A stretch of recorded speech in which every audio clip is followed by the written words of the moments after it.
feeling good. Welcome to our conversation today. My name's Benita, and I'm part of the Villij team. We have Cindy here, who's a financial coach and a content strategist for Paper and Coin. So she tends to work with millennials to kind of help them overcome money stress, pay off their debt, grow their wealth, and achieve their financial freedom. And I know that's something I am working towards, so I'm really excited about this session. Just a couple of rules before we go ahead. Feel free to use the chat function if you guys have any questions, if you have any clarifications you need. Cindy is going to be looking at that. If she doesn't address it during her conversation, she will get to it at the end. We do have some time at the end also for questions, so feel free. Other than that, just grab a drink, let's enjoy and learn with Cindy. Go ahead. Thank you so much, Benita. Really, really happy to be here and take part. I'm going to go ahead and share my screen right now.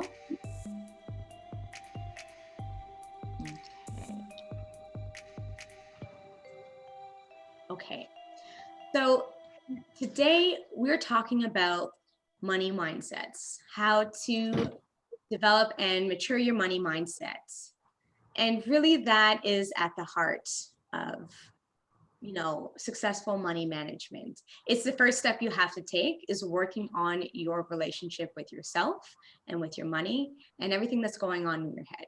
Because I'm sure that you all know all too well what it can be like to have that mental roadblock set you back, and how sometimes you're just in a funk and you can't quite seem to get going on any little task. Washing the dishes feels like a really big challenge for you.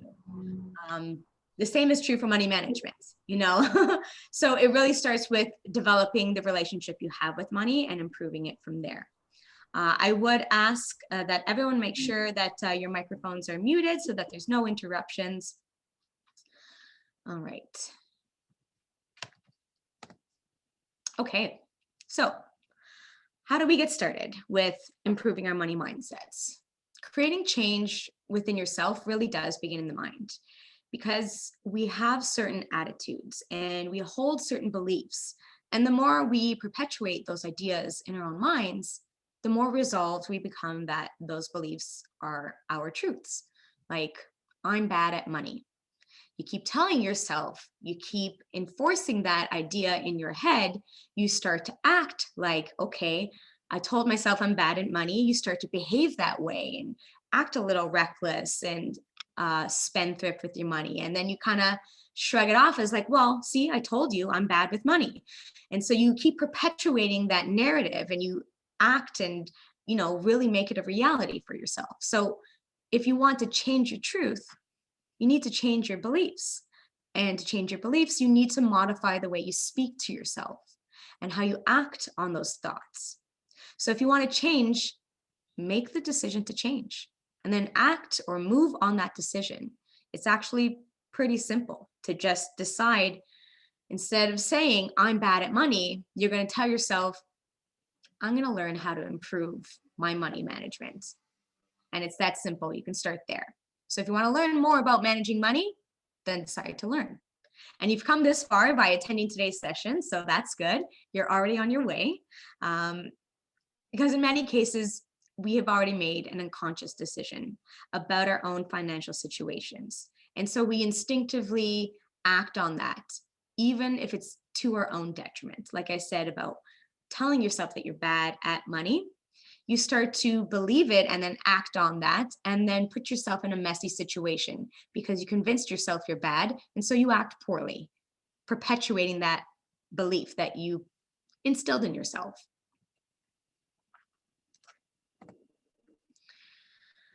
So we want to acknowledge any money wounds that we might be carrying around from early in life. You might be carrying wounds that have instilled these false limiting beliefs about what you're truly capable of today. And you may be operating under a scarcity mentality, which was created out of beliefs instead of actual facts. So by scarcity mentality, I mean things like, telling yourself like, I'm always broke, or I'm always running out of money before my paycheck. And you see that happen maybe once or a couple times, and you continue to tell that story. And now you just sort of resolve the fact that that's true. Okay, I told myself I'm broke, so I guess I'm broke. I'm going to act broke. And you tend to spend more money than you have and don't really do anything about it because you're like, well, like I said, I'm broke. I'm always running out of money. But again, this comes from the story that you're building in your own head. So we want to now take a look at this page. And I want you to think about the answers to these questions and how they've had effect on the way you handle and think about money today. Because it's common to internalize money stress from your parents or inherit their negative feelings about it. And I'm actually going to open up the chat now because I'd like to know, for those of you watching, how you feel you would answer some of these questions. How did your parents handle money or talk about money as a kid? Personally, I grew up in a very strict European household. My background is Portuguese. My parents are immigrants.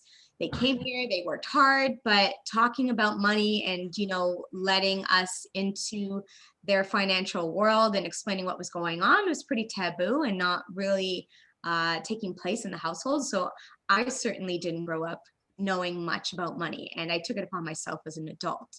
So most of my childhood and into my teens and young adulthood, I felt pretty lost and confused, and that made me feel a little bit out of control. I see a comment here from Fatima. My parents fought a lot about money, and I knew about that at an early age.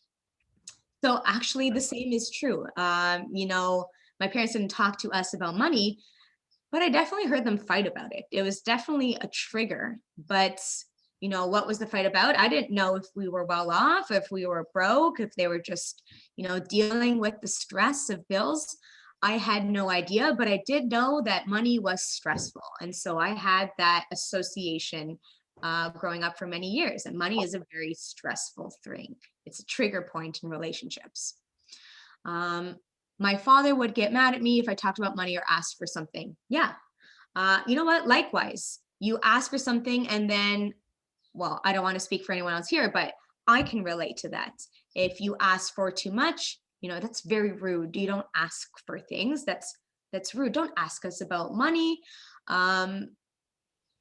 Not to say that they instilled, a toxic relationship with money, but it was just a different way to grow up and a different relationship with money. And I certainly didn't have a very, openly conversational household when it came to money. A couple other questions here. Did you feel like that there was never enough when you grew up? Was your family sort of struggling to make ends meet? And then did that make you grow up sort of in that scarcity mentality, feeling like you need to hold on really tight to your money because you'll never have enough of it? Or, on the flip side, you're very loose with your money because you kind of resolve to the fact that I'll never have enough of it anyway, so why hold on to it? Did you have to earn your money through chores or a part-time job? What did that teach or instill in you? So eventually I began to learn about money because I had to work for it. My parents made a deal with me for post-secondary school that they would pay for half of my tuition if I covered the other half. And I had to figure a way to do that. So I got a part-time job and I started working, and I really started to appreciate the value of money and the work that goes into it, and why perhaps maybe my parents were annoyed if I was asking for too much, because I didn't appreciate what it took to earn the money. I didn't appreciate the struggles that they dealt with at the time, but it was definitely helpful to have earned some money for myself while I was a student. And I looked around me at the time and I saw some of my peers whose parents paid for everything and they hadn't worked any jobs yet. They're in their early 20s, still haven't had a job, everything's paid for. They didn't take school very seriously. They didn't take any of it very seriously because it was just handed to them. They didn't value the education because they didn't appreciate all the hard work that went into earning the money to get that education. All right, we have some more comments here. My parents, mom and aunt fought about money and spoke negatively about it. They'd also fight with me about it. I felt like the money I made, I did not deserve. That's a really interesting point of view. My mother never spoke about money, but she always seemed very confident and secure with her financial decisions. I wish she taught me more. My father was very adamant about making money and talked about the importance of working to make money. Yeah, my father definitely did, because he built a business of his own. And again, just starting from scratch as an immigrant here, that was very important to just put your head down and work very hard. And money is important for the sake of raising a family. But I think my parents really instilled this idea that, I don't know, money was not really something that you get to enjoy. It was more of a chore. You had to go out and make this money because life does not really go on very successfully or easily unless you have it. It was never this joyful thing that you got to enjoy. My mother, oh, my mom used to cry herself to sleep when we first came here due to money and how she has to pay for bills. One income, two kids, and one of them going to university. That's a lot. That's definitely a lot to take on. And you know what, being a kid and seeing all of that, it can tell us a couple messages that, again, money is very stressful, or it can help motivate us to see that, you know, if I can will myself to learn how to navigate my finances well, then I could really help my family out. I could really help turn my mother's situation around. Or, you know, when I'm in her position, I don't have to feel the way she does if I can just get a grip on my finances today. So I appreciate all of you popping into the chat and sharing those very intimate details. I appreciate that.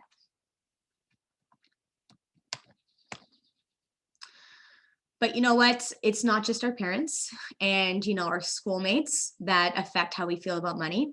Your past isn't the only thing that has had an influence on you. I think we all know too well how digital media and popular culture plays a huge role in defining our expectations. So we know what influencers are now. We see them everywhere. It is the modern day marketing, and influencers have that title because it's exactly the role that they play: to influence your perception of the world, set certain standards and expectations, and then encourage certain desires and actions as a result. So you see their lifestyle, it's very glamorous, it's beautiful brunches every single weekend, it's this somehow innate ability to always be traveling, somehow always be on a boat, even in the middle of winter. And we see these things and we see it so often and everywhere that we really start to believe that, okay, well, this is obviously a depiction of reality and what must be easily possible because I'm seeing it everywhere.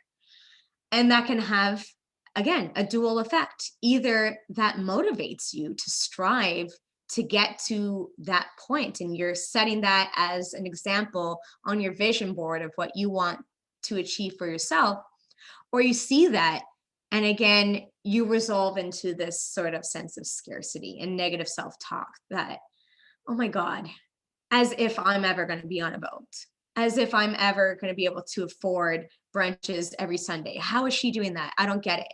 I'm never going to have that kind of lifestyle. I just don't get it.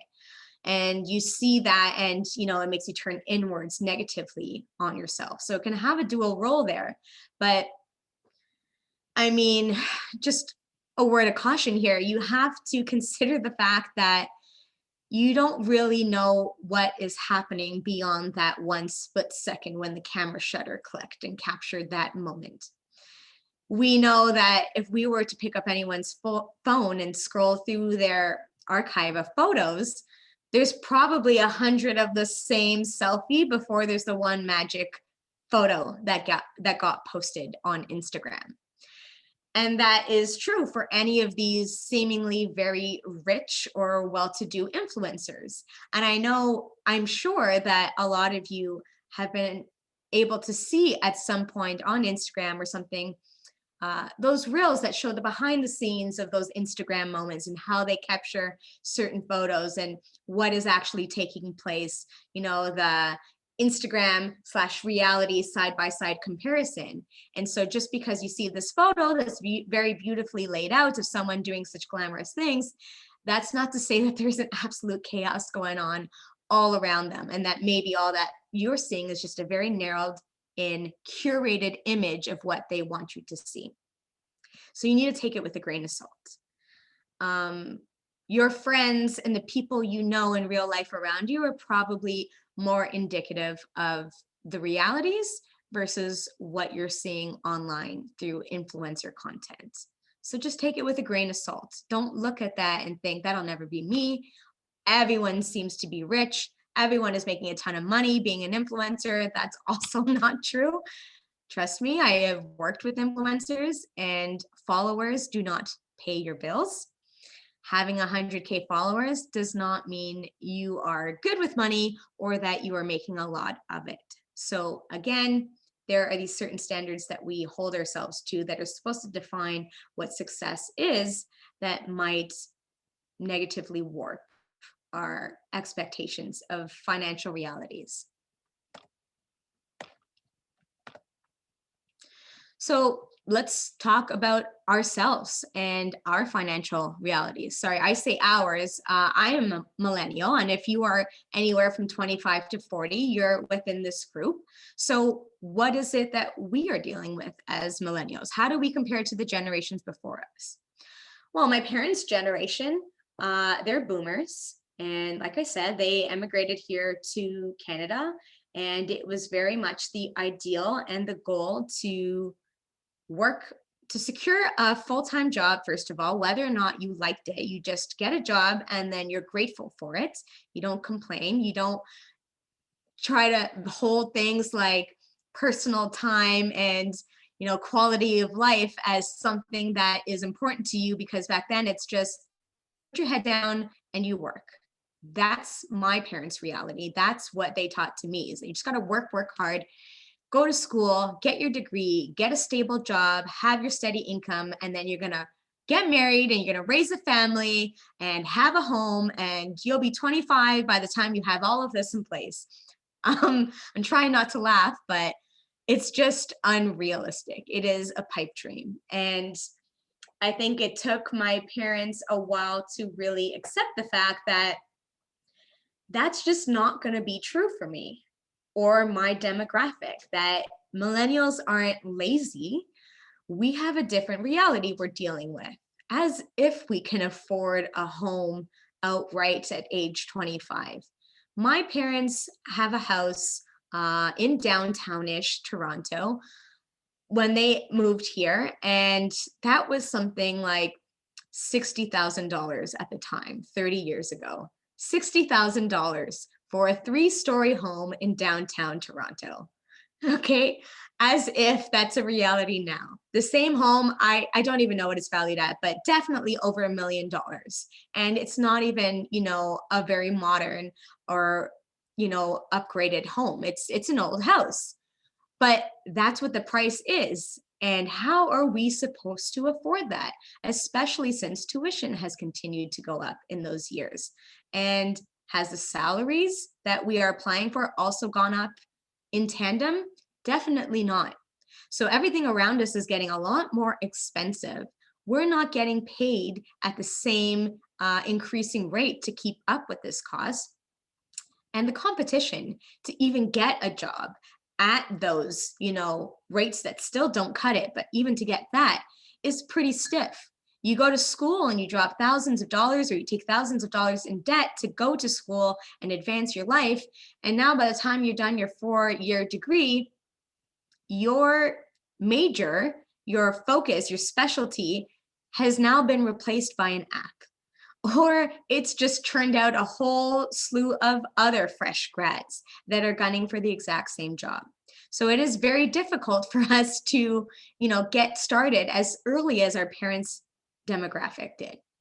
And I think, again, it took my parents a while to accept that reality, but I held it very personally that as a bit of a failure, that I couldn't do what they did, that I am now 31 and I still have not owned a home. I did get married, but also divorced. So there's that. I don't have a kid yet. So I'm missing out on all these things that they have done. And for a while, I held that as a failure. I couldn't keep up to my parents' standard of what they wanted and what they considered success. But the reality is, it's just different. And working with millennials, I see how everyone's story is just so different. So how do we compare amongst ourselves? So other millennials around us, what is it they're doing? We look around and see that, yeah, some of our friends got married early. Some of them already started having kids. Some of them decided to start a business instead and did very well. Some of them tried to start a business and floundered. Some are just off traveling the world, and we're left wondering, how do they afford that? I don't get it. I work 3 jobs and I've barely managed to escape to, a 3-day trip to Cuba. I don't understand how my friends can afford that. But that's the point. You see people's external circumstances and what they share with you through their stories, verbally, through their stories on Instagram, through their social media. But what you don't see are people's numbers, their financials. How do they afford the lifestyle that they exhibit? What have they done to earn their success? Do they benefit from the financial support of a parent or a partner? And now let me preface that by saying having support from a partner or parent is not cheating. That is definitely a very beneficial position to be in. And you're quite lucky if you're able to have that kind of support. But that's not to say, look to others who have support and be like, that's a cop out. They don't deserve it. And then sort of feel like, well, you know what? I guess I'm doing fine. I don't have to try too much harder, because really the only reason they're doing well is because they got help. That's not helpful either. To look at other people who maybe had more support and then just sort of resolve that, you know what? That's the only reason they're doing well. You don't know that. You only see what's on the surface. So it's very important to just keep your story inwards, because it really doesn't make sense to assume one benchmark of success across our entire demographic. And again, I reiterate, millennials are 25 to 40. On both ends of that spectrum, a 40-year-old and a 25-year-old, they're at different places in their life. And we can't say that, there's one template that we all need to follow to do well. Because it is a question that I get asked pretty often is, okay, here's what I have in savings. Here's what I have in debt. I don't feel like I understand any of these concepts. I feel like I'm really behind. Can you please just confirm for me? Am I doing okay? Am I at the right point in my life? Is this bad? Should I be doing better?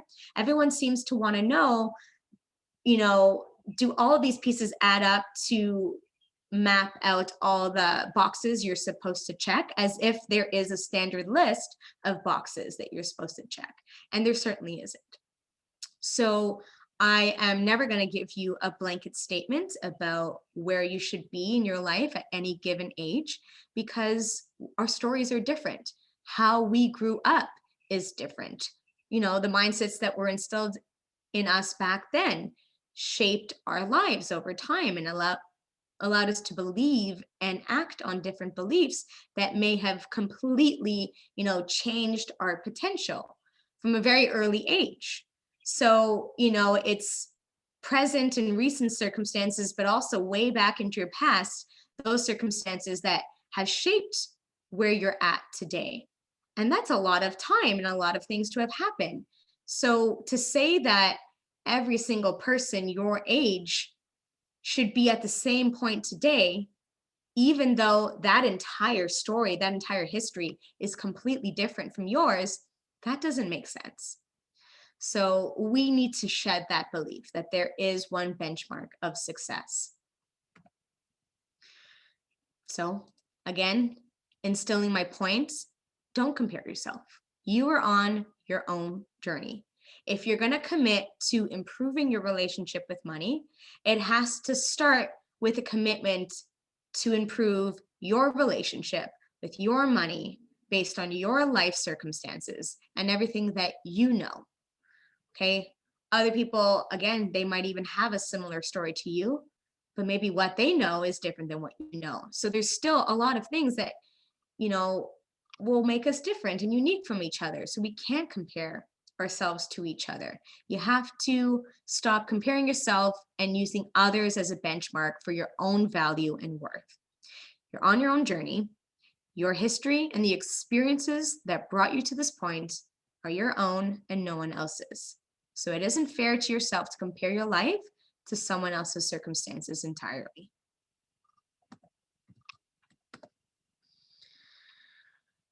So, in thinking about the future, this is obviously intimidating for a lot of people, especially if you're at a place today where you feel like you don't quite have control over your situation. But you need to stop thinking about what everyone else is doing. What is it that you want to accomplish for your life? So again, I'll ask you to pop into the chat. Tell me about some of the goals that you have. How do you want to feel about money? Or how would you like to start to think about money? What outcomes are you hoping for after going through the session today and sessions in the future? I will be back to come teach some more sessions with you all at the Village. So tell me, what is it you're hoping to improve on? If money were no object, what would you do with your life? What kind of impact would you want to have in your personal life and in the world at large? So go ahead and pop some ideas into the chat. I want to hear what you guys are striving towards. Personally, I know that I came from a place of not knowing anything about money. I graduated from university in something else entirely. Started off in science, halfway through, ended up switching to philosophy, graduated with that. But I'm like, okay, great. What now? I'm an adult, but I don't know anything about money. I'm supposed to just be thrown into life and be good at it. But I feel like I need to know more. Money was very scary, and that's something I wanted to improve on. So again, I made the choice to learn about money. If that's how I wanted to feel, confident and savvy, okay, then I'm going to choose to learn. And so I did. And you know what? I liked it so much, I kept at it. And here I am. It's now my profession. So I see some answers coming in, and I'm excited to read this. I have some debt that I'm working on clearing, and 20 and 21 is really helping with that. Not going out and spending so I can put that towards my debt. You know, it's funny because at first I almost thought you were being ironic how the pandemic has helped in a sarcastic way. But you know what? It actually has helped a lot of individuals. In some cases, it wasn't this awful hiccup that threw your life for a loop because you lost your job, or you had to dip into your savings and probably deplete it all. Maybe you even had to move because you found yourself unable to afford where you're at. But in a lot of other circumstances, I actually saw a lot of my peers and my clients, their financial situation improve because, as it turns out, a lot of the things we like to spend our money on are evidently non-essential services. So the bars were closed, the restaurants were closed, we couldn't go out to movies, we couldn't really even shop in stores. And, you know, sometimes I find, you know, just physically being in a mall, you're more likely to spend money when you're able to look at stuff, touch things, try it on. Whereas shopping online, yeah, it's something you do when you're bored, but I felt like, you know, it's often easier for us to spend more money when we're out in the mall. So all of that was closed, and a lot of us now found ourselves with a lot more spare cash. And now finally in a position to start generating emergency savings, ironically enough, when we're in a global state of emergency, when most people are now drawing on their emergency savings, several people now finally found the opportunity to build up those savings for the first time, because the realities and the fear around the pandemic and what can happen really made the need for an emergency fund quite apparent. And if you don't have one yet, that is definitely something that you would want to set your sights on setting up for yourself. So a couple more answers. I want to learn how to make my money work for me. I want to work smarter, not harder. Yes, Chanel, you want your money to work hard for you instead of always working hard for your money. And that's really what financial freedom is about. Finally being able to live life on your own terms without having to take on debt to do so, and being in a position where now your money is going to earn you more money instead of you having to work so hard to earn money. Another comment here, spend more on learning things that I want to think of money as energy, spend smarter with intention. I'm good at saving money for the most part. My family would call me cheap. It's not about being cheap. It's about having different financial priorities. And that's something I tell my clients often. Again, part of improving your money mindset is changing the words that you use to describe money and to describe your behaviors with money. So if you feel like you're always running out of cash, you want to make an effort to start saving more, and you feel really guilty when you get, looped into peer pressure situations where I just spent so much money. I got to be good. I'm not going out this weekend. But then sure enough, you get the text. Okay, let's pretend we're not in a COVID world. You get the text, you're like, meet us at the bar. Come on. So-and-so is coming out. Just come. You're like, okay, fine. And you get wrapped up into it and you have a great time, but then you walk home. It's a different kind of walk of shame where you're feeling shameful about how much money you spent, and you were all wrapped up in the moment, and maybe even bought a round of shots for the table.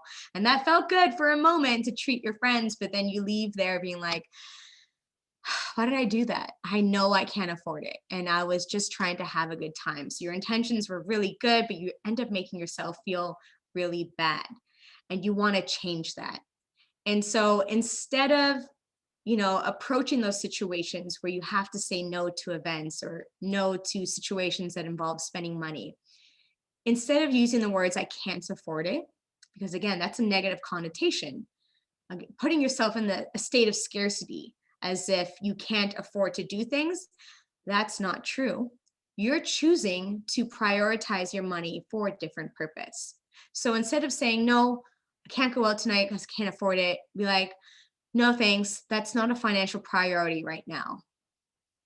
That's all you have to say. You don't have to provide more context. You can if you will. Maybe they'll be like, oh, interesting. And you can explain like, yeah, I've been doing really well with my savings, feeling so good about it, riding on a high from that. I think I'm just going to sit in with a nice, inexpensive bottle of wine and some Netflix, and I'll have just as good of a time. But it's not that you can't afford it. It's not that you're being cheap.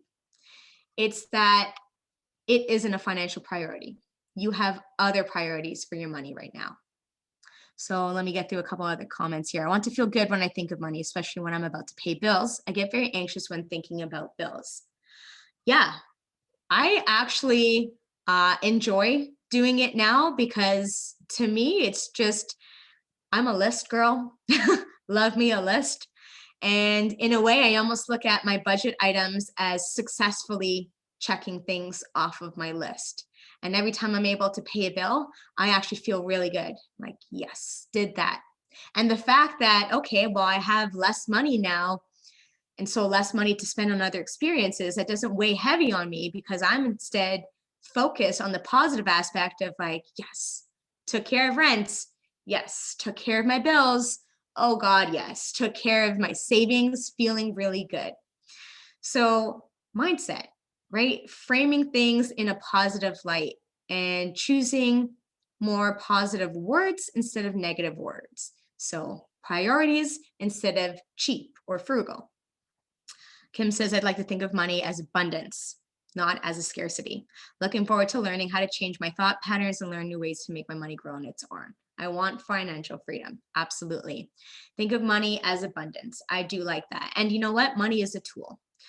Money is something that's meant to be used. So I think that even for a lot of us who are maybe able to finally get to a point where we save up a good amount of money, like an emergency fund, for example, you'd be surprised at the number of clients I worked with who were just riddled with guilt about having to draw on their emergency savings, even though they lost their job, even though they were running behind on their bills and they had things to pay for.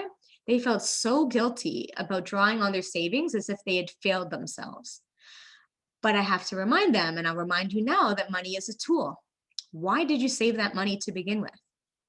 You say, well, in this case, it was an emergency fund. So they saved it for an emergency.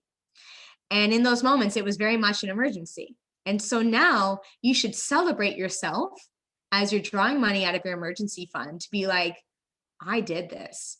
I made this opportunity reality where I ran out of money. I lost my job, and yet here I am with the savings to continue my life nonetheless. I didn't have to put that bill on a credit card because I had it in my emergency fund.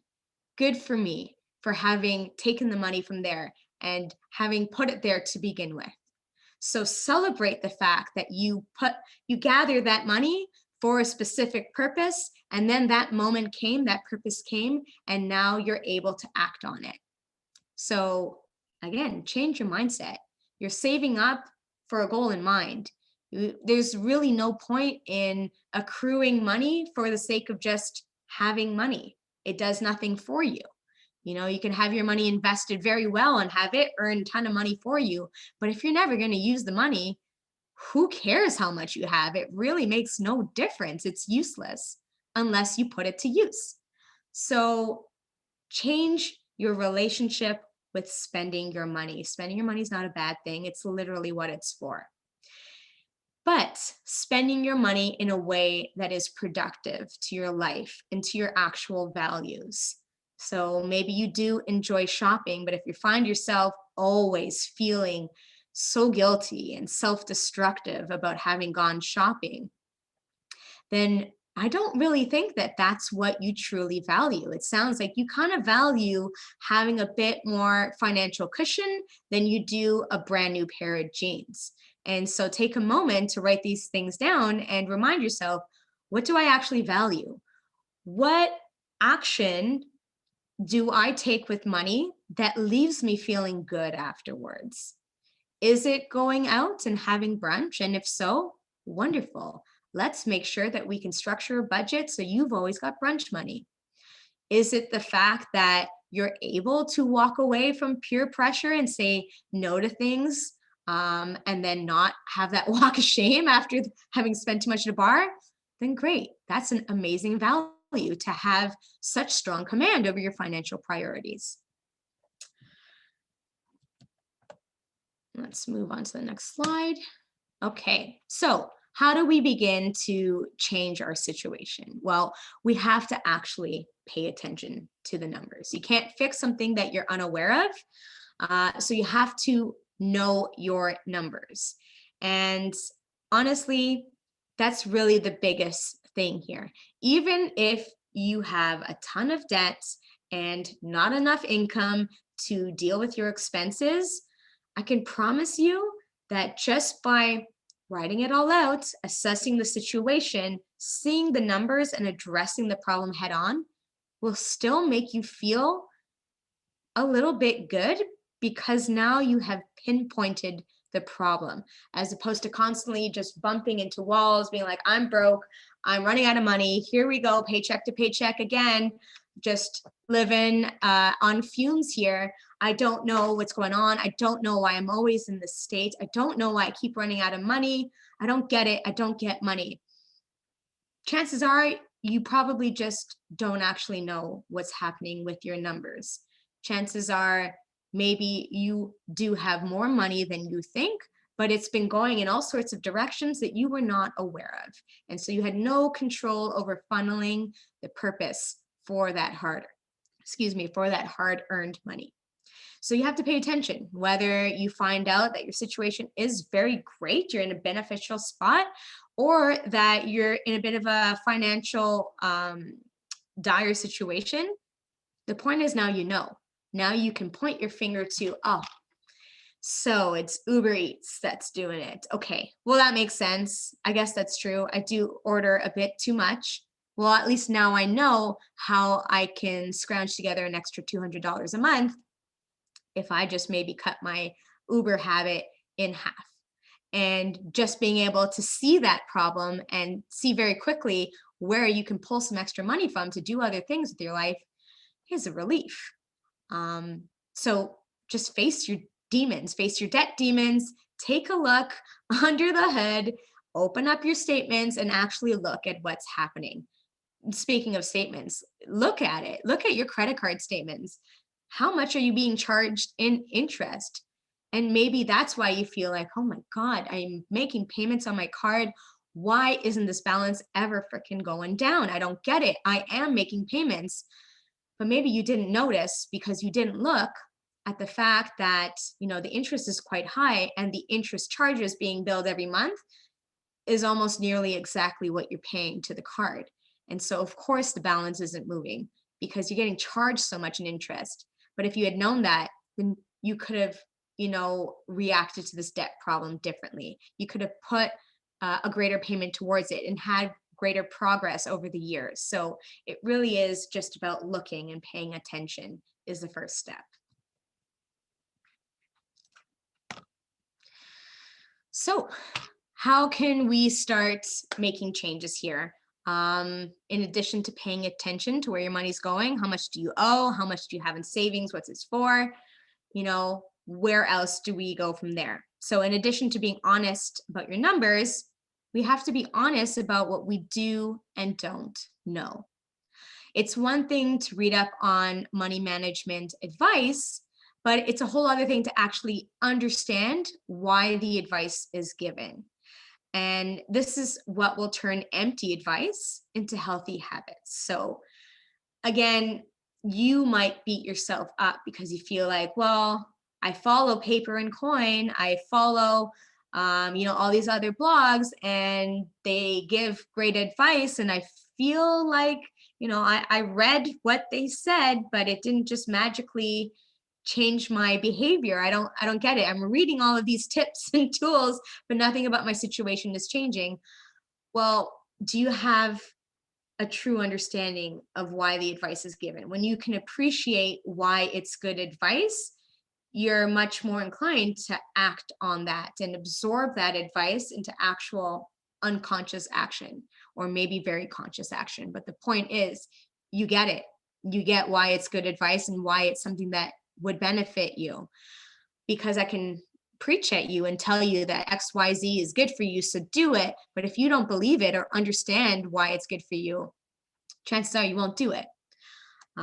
So not having been taught money growing up, not having talked about money in your household with your friends, not learning it in high school or in postgrad, that's not an excuse or a prevention from you taking control of your situation today. What that is a story that led you up to your circumstances today, but not knowing something is not a roadblock for learning about it. I didn't know about money before, but that's not a roadblock from taking the first steps to learn. So I'm trying to say something very simple here is like not knowing something isn't an excuse as to why you're bad at something. All you need to do is learn. If you don't know it, well, then learn about it, and then you can do better. So understanding the basics of money management removes the intimidation surrounding it. Once you get to know the fundamentals, the confidence will build naturally. And trust me, you will see that to be the case. Once you finally start to absorb these tips and understand why they're true, you're just going to start to behave differently naturally, and the confidence will come. Because a lot of the times we feel really insecure because we just don't know, or something like, well, I don't really feel like I understand what a TFSA is. And then you make overgeneralized statements. So I guess I'm bad at money. Not knowing, how a TFSA works doesn't mean you suck at everything money related. But I think, and I feel like this might be a little bit specific to women. It is for me in particular, but I feel like as women, we don't just fake it till we make it. That is a very manly thing. And they tend to just hit tasks like a bull, whether they're prepared or not. And I see this so often, even in my industry, these men that come into situations and they just do it, even though I know they have no idea what the hell they're talking about, but they go into it with such confidence. I'm like, what the hell? Why can't I be more like that? Because I feel like I'm the type of person where I need to know everything and then more before I even take the first step in trying. I need to be so over-prepared before I'm confident to even take the first step. And I think that's something that holds us back from, taking command over our money management. And as women, we feel like, I'm not going to just blindly go head first into investing if I don't feel like I understand what a TFSA is or an RSP is, or I don't really, understand quite yet how to budget. I'm just not going to do that or bother to do that at all. Well, once you start to learn a little bit, you start to feel more confident to act on it. You don't have to know it all. You don't have to be an expert to begin to do something that's going to be good for you.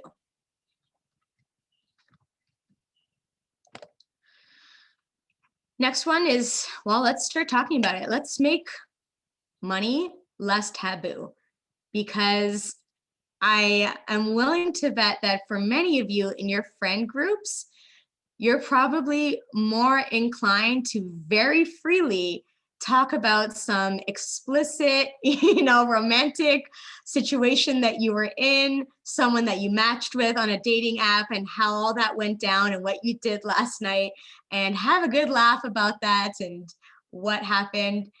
And yet the topic of money comes up and you're like, oh, no, I don't talk about that. That's private. But let me tell you what I did with this guy I met for the first time. Oh, it was crazy. Like, what? The way we consider things taboo or not, you have to give it a second glance there. It is quite interesting how a lot of people can very easily, blatantly discuss their love lives and those explicit details. But God forbid you try to have a conversation about money. Now you're being too inappropriate. Now you're being too invasive. Stop being so nosy. Don't ask those questions, or don't bring that up with me. Why are you telling me about what you have in savings? I don't want to know that. Why are you telling me that? Let's change that narrative. Let's make it not taboo to talk about, because the less we talk about it, the more it feels like a stigma, the more it feels like this dirty secret, or something that is exclusive to the experts. And I'm telling you that it is not. You don't need to feel like only the man in the suit knows what he's talking about, so just take his word blindly. Trust me, you open up a dialogue, especially amongst yourselves at the inner village. I'm here in the inner village. You want to open up a dialogue with me, please do so. I will be there for you. You want to start talking about something that you don't feel comfortable approaching someone else with, I am non-judgmental. I am, unbiased, clean slate for you. So if you don't feel ready to talk to your family about it, your friends about it, your partner about it, at least come to me then and start the dialogue there. A lot of you have started the dialogue here in the chat today. So I commend you for that, because you've all opened up and shared some really deep, intimate details about your experiences in the past. And that's already a big first step, sharing that and making it known and less taboo. So having these open conversations about money management and goal setting in general with the people you trust is going to remove these unwarranted stigmas, and they will create a network of social support. Why do we love the village so much? Because it's these women, like-minded women, coming together and sharing their stories, sharing their problems, sharing their successes.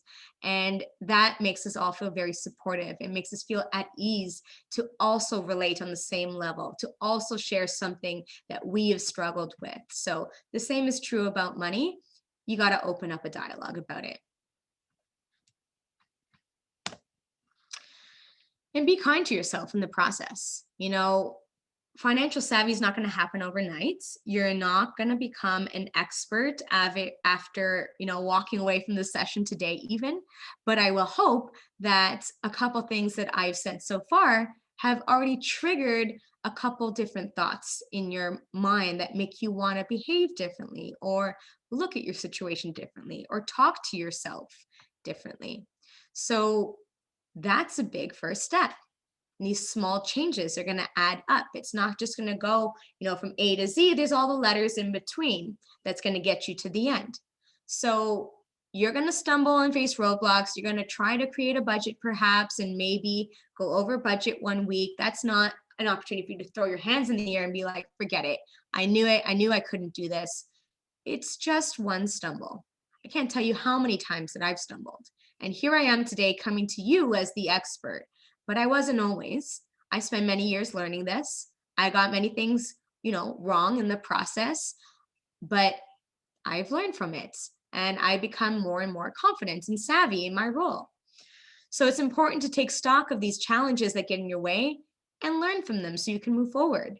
The things that I've done wrong personally, financially, are the biggest lessons that I was able to learn from. I learned a lot in all my courses, but I learned so much more when I made stupid decisions for myself, or when I tried to do something successfully based on what I learned, but then failed, but learned why it failed and what I needed to do differently. And that is so empowering, being able to learn from your mistakes. So eventually, with commitment and repetition to better money management habits, these what now feel like very concerted money management efforts will eventually turn into very seamless and automatic habits. You won't even think about it. It's just going to be your way of life. And finally, stop waiting. Your money woes are not going to disappear if nothing about your situation changes. There's a saying that the true definition of insanity is doing the same action over and over again, but expecting different results. So you can't just, telling yourself that, okay, I would like to be better at money, so I'm going to make the choice to start being better at money. Yes, it starts there, but just saying that isn't actually going to change your situation if your behaviors don't also change with your newfound mindset. So just one step, just start to do one thing differently. Just start, changing the words you use. That's not a financial priority. I'm not cheap. I just have different priorities. I would rather be able to afford my bills next month than buy you all around a shot. Sorry, not sorry. My priorities are different. I'm not cheap. Start there. So don't let yourself remain caught up in this negative feedback loop of, well, I feel bad about money, so therefore I won't pay attention to money and I'll avoid the problem. And therefore, I'm going to continue to feel lost and confused about the financial situation. And therefore, I'm going to feel worse about money.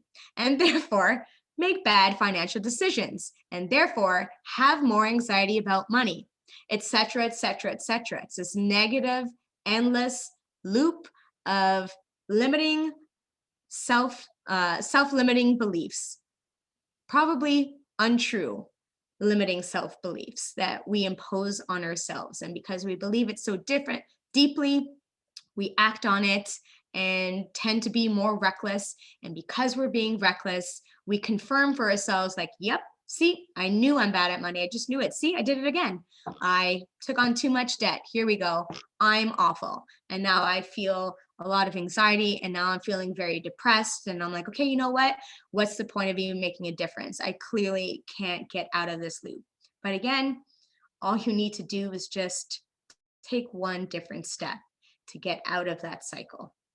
Trust me, it's just these little tiny habits that eventually, with commitments, is going to add up to these unconscious habits that will leave you in a much better, financially healthy place. So in summary, I've got a list here of what we at Paper and Coin consider the 7 non-negotiables for financial success. So this is a summary of, some of the main key points that I advocate, but it's also a bit of a prelude to some of the other topics that I will be coming back to you with later on in the year. So come back for more. Hopefully you learned something today and you'll learn more next time. But let's go through the list together. Number 1, like I said, pay attention. You can't fix a problem that you're unaware of. So you need to look at your numbers. You need to be very, very intimately familiar with all the money coming in and all the money going out. Where is it going? What's the purpose of that money? Number 2, budget like a boss. So budgeting is just creating a plan for your money. Budgeting is not this crash diet where you need to be super frugal and cut all of the fun things out of your life. It's not.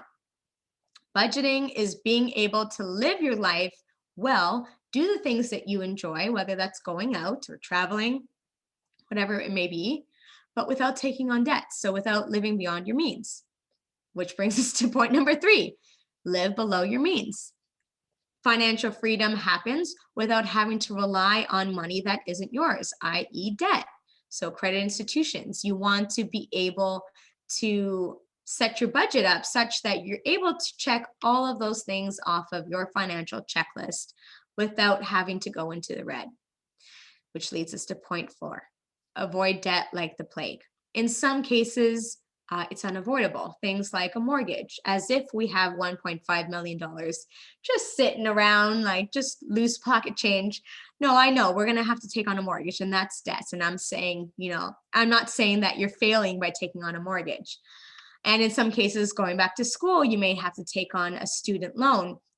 That's another tricky conversation there as well. But for the most part, I would say, things like credit card debts, overly extended lines of credit, that's just not beneficial to you. If you had to rely that heavily on your credit card, you probably need to take a look at what your financial priorities are and determine how to rearrange things such that you can still enjoy your life without having to put this unnecessary stress of debts on yourself, because it doesn't feel good. I know having debt doesn't feel good. Number 5, save like you mean it. So not going into the red is one thing. Not only do you want to avoid that, but you also want to continue to increase your net worth, bring yourself into a greater position in the black. So you want to save for emergencies. You want to save for future goals. You want to save for future you. You need to treat your future like a mandatory bill that needs to get paid. Future Cindy needs to live her life. Future Cindy would like to live her life well. So present Cindy better pay the bill. And so I treat my savings as a non-negotiable bill. I look at it as a fixed expense, and I instill this own idea in my head that, oh, this is a bill. If I miss it, my personal mental credit score will go down if I don't pay it. So I sort of set it up in my brain to believe that this is a bill that I have no control over, and I automate it, and it's going to come out, and I'm not going to argue with it, because the truth is I want future Cindy to have a great life. So present Cindy is going to pay her bill. Number 6, invest. So we mentioned in the chat, we want to make our money work hard for us. We want to work smarter, not harder. And we achieve that by investing our money and allow our money to earn us more money. So at some point, we can wipe our hands clean of that and be like, no, I'm good. My portfolio is going to pay the rest of my bills for the rest of my life. That's the ideal. And that is very achievable. It is. It might seem like a pipe dream, but it only feels that way because you don't actually know the numbers to get you to where you want to be. Once you can sit down and look at it, work with someone if you need to crunch the numbers and figure out what it's going to take to get you to your goal, it seems very, very, very possible. And that is actually something we're going to touch on in my next session next month here at the Village. So I'm going to help you set achievable goals, set good intentions that you can act on. And finally, number 7, don't compare yourself, because it's not doing you any good to, align your story with someone else entirely different and say that their life is not your life, and so you're failing or they're failing. That's just not helpful or productive whatsoever. So all that in short is that you deserve to live well, and I want to help you get there. And I hope that after everything I've said today, maybe you have related to what I've said, and you can start to release yourself of the burden of belief that you're not doing enough, that you should be doing more. Because the truth is, maybe you are in a perfectly fine situation. You just needed to change the way you see it so that you can see the real potential that can come from what's in front of you. So thank you very much for hearing me out today. I hope that I was able to instill some good for all of you. And Vanita, I'm going to hand it back to you. Thank you. How's everyone feeling? Do we have any questions for Cindy? Clearly, with all those degrees in the back. We know what she's talking about. We know we can trust it. I feel like you were talking about my life, and I have a lot of notes. So I definitely feel like this was very helpful. How's everyone feeling? Do you guys want to use the chat? Let us know. Are you excited? You actually took the first step and invested in yourself by coming here today, which is really good. So definitely we will have Cindy back. Before we end off, this is recorded. We will be putting it up later on for everyone. So you can go back and check if you missed anything. Definitely just watch it over. Kim saying she enjoyed this. This is great. A lot of great feedback coming through. That's amazing. So definitely our next event is tomorrow. We have Capsule Yoga with Denise. So come around 7 Eastern Standard Time for some nice yoga and starting off our weekend mode. Thank you, Cindy, for coming and talking to us about this, having this conversation, and just enlightening us a bit more and getting us on that path. We still have a lot to discuss. So Cindy will be back, like I said. If you have any questions, Cindy is in her village. She can definitely start the conversation there. We have our forum, so you can start putting in questions there, and she'll be part of that conversation. Other than that, thank you for attending, and you deserve to be well. Thank Bye, you. guys.